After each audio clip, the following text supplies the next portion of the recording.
best advice. If the termite company says that, you're certainly welcome to take that opinion. But it's not always black and white. But I think most inspectors will do their best to clarify the condition and substantiate their assertions. Otherwise, we're not worth what we're doing. You showed that the association has inspectors that specialize in new construction, or that's a category. Correct. How up to date is the association on training you guys on some of the green new construction we're seeing and some of the new systems? Craig is actually a state director, and he has a lot of dealings with the board of directors, so I'm going to let him answer that question. We just had a seminar up in the San Fernando Valley. City of LA did green plumbing. I mean, there's a segment just on plumbing that's related to green. We're all up on LEED and that leadership and energy evaluation from the Green Building Council. Also in California, we have Build It Green, BIG, which is another state organization to that. And we are planning seminars with those topics even as we speak for additional conferences we will have. Last week, our local chapter, South Bay and West LA, had Takagi, the manufacturer of tankless water heaters, come up from the Irvine plant. So that photovoltaics or solar systems are one system that is specifically excluded from a standard home inspection only because of how technical it gets. But I and probably about a dozen other inspectors in the state of California do inspections for a company called SunPower. I've done a few even right here in Manhattan Beach. So that's our buzz, so a lot of the guys are really excited about green building. But it's always going to boil down to us not being code enforcement, and LEED certification is a very expensive process. And so we wouldn't, as inspectors, be coming out to do an inspection verifying that the home is LEED certified or gets one of the gradings within that classification. But we can even make some suggestions, though, on energy conservation. Well, some of the buyers or potential buyers I've talked to about the new greenhouses, there's so many new systems in them that they're not familiar with. They haven't been around for 50 years or whatever. And they're worried about durability and whether they're going to work in 2 years or they're going to fail. So they're looking for some advice on that potential. Or even with the on-demand water heaters, their estimated service life from the manufacturer is supposed to be 30 years. There have been other tankless units that have been sold in Europe and South America. They're not the same as the ones we have here. The ones we have here, my understanding is they have a lot more computer electronics related to it. So even though the manufacturers are saying they're going to last that long, it hasn't really been proven yet. So it's just like when copper came out with the plumbing system, the plumbers were like, hey, I don't really want to use it because it's something new. Well, we know now that copper is a far more superior product than any other type of piping we can use as far as longevity and so forth. So you're saying you're looking into these things, but you're not certified to... Right, and I tell you, I don't think that we'll ever be at that point. I mean, I can't predict the future, but not anytime in the near future.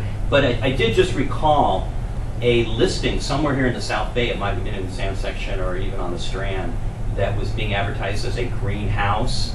And I haven't inspected that home, but there may be some systems there that that we'd be hard pressed to figure out how they operate, especially if it's hydronic heating. You may have to go back to the architect. They're the ones that are getting the certifications. Yeah. So you direct your questions back to the architects that are it implementing those systems. Seems like a lot of those systems are almost created by the architects almost. They are. The one on 9th Street, the irrigation and the thing where it's water from the faucets and the it's sinks and a everything. gray water system. Yeah. Yeah. I mean, how do you inspect that? We are, and we should be common enough to inspect the main plumbing system. Once you get in a gray water system, I don't know if there are even CREA members or other individuals out there that if you have a house like that, you may want to have another inspector who knows these different systems. Yeah. But offhand, I don't know. I wanted to add, though, we're very responsive to the consumers. So as the demand grows for this type of inspection, there'll be a handful of inspectors, ready and to fill that void that currently exists now. But it's just going to take more inspections and more. Hey, how come you can't inspect that? Why are you excluding that? I can't put it any other way, but we will certainly respond to that. I can give you a metaphor. 10 years ago, you had tile guys, but very few granite guys. Now, there are no tile guys. They're all granite guys. It's a market-driven deal. Well, it even was probably 10, 15 years ago when hydronic heat came into play here in the South Bay. We were finding a lot of homes that took the hot water, took the water from the water heater and ran it through the heating system. There's a number of homes in the sand section that's where they get the energy for heat. And so the heating system is a combination of the hot water system and the blower.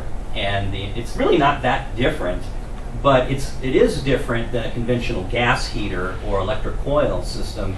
And so we had to come up with training that responded to that. It's a combination. And that's why so many contractors are combination heating contractors and plumbers, because there are a lot of things that do kind of work together there. But How about the medallion homes with the heating and the ceiling, and what's Yeah. all that about? That was in, I believe, the 70s. It was like Cheap power. yeah, it was the standard then. It was like, hey, everything's electric. Your oven, your range, your water heater. You have your electrical resistance in the ceiling. It just kind of at that time. I'm assuming that electricity was there was a big abundant. lobby, as the story went. They lobbied Yeah. in Washington and pushed it very hard, the groups that supported electricity. And everybody bought into it as the clean fuel of the future. And how do you find out if it's functioning? We tested this. The range and oven, making sure they're coming on. Water heater, we're examining it the same way. This doesn't have a gas line, doesn't have a vent tank. It should still be strapped. Looking at the electrical connections, make sure we're going to get heat. Looking how old it is, looking for corrosion. And as far as the heating system, a lot of us have like infrared thermometers, so we'll turn it on. And we turn it on right when we get there because it takes like a half an hour for it to Okay. warm up. Okay. And then we go in each room and see if we're getting a temperature increase. And if we are, then it's working. Okay. Yeah. And so that's generally how we inspect this. All right. Any other questions? All right. Once again, thank you for coming. Make sure you signed in. Here's some standards of practices for you guys. And like I said, those other classes coming up are much more involved than a lot of this technical knowledge. So thanks again. Thank you.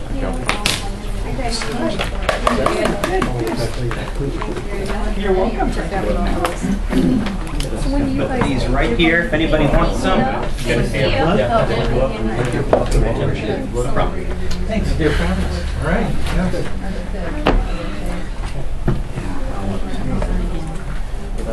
Yeah. Hey, good. You playing soccer? No, you know No. what? You know what? I can't see anything. Yeah, Your son's had how many surgeries on his knees? I don't know, 4. Yeah, exactly. I pulled my hamstring about 2 years ago, and and I had to take 2 weeks off of work, so I've kind of been, I'd be kind of nervous to go back, but I really miss it though. Yeah, well, his knees are bad, and now his the hamstrings are bad, and the quads, and then he's going to AIM, AIM. Yeah. There's some guy that plays soccer that works there. How are you doing, buddy? Quick. Yeah. So you're not playing at all? No. Oh, I've just been writing a So little I'll bit. wait to but hear It's definitely not the Or same. should I just do the? Yeah, I know. You think it'll be? Okay, well, I'll give you a call. I'm going to see him ask tomorrow. you, is it a good idea to have the physical inspection before you put it on the market? You know what? I've That's never done that before. if you go to the Bay Area, Yeah. that is standard. Almost every single transaction has what they consider a listing inspection. I'd probably say it's 1% of my business. So You're very rare welcome. here Thanks for coming to have out. it done. Really? But if you look at it from the perspective that those conditions should be brought up, whether that you have a listing inspection or inspection from the buyers. But what a listing inspection helps with is that you guys can have that as a supplemental disclosure, so that when someone comes in to write a bid, hey, here's what's up.